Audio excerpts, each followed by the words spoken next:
everyone. Today I try to play with this generator that I bought it.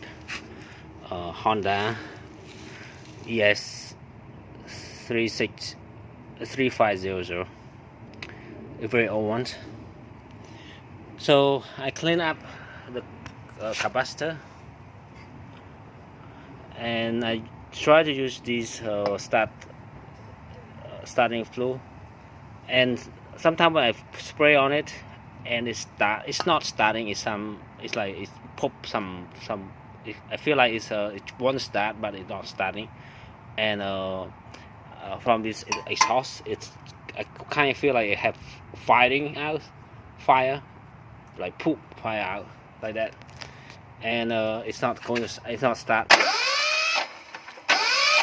it's like that. So this is electric start. Let me turn that off. Put it back on. Spray it. Sometimes I can feel that it won't start.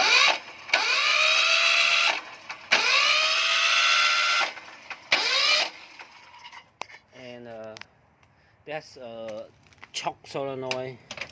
This is what I had discovered, that it's called chalk solenoid. So this is, I feel warm, and based on my research, this do not need to be attached to this cap in order for it to work. So I guess that's how it is, and it's still not working. So I try to use different way to start this. So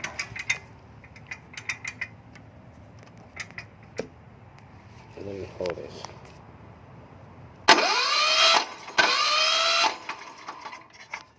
Yeah, it's not going to start. So I don't know what exactly. So the starter is okay, I think.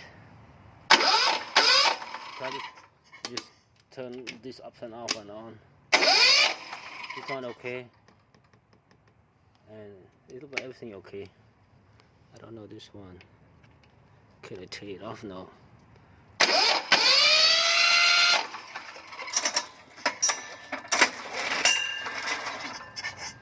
Start.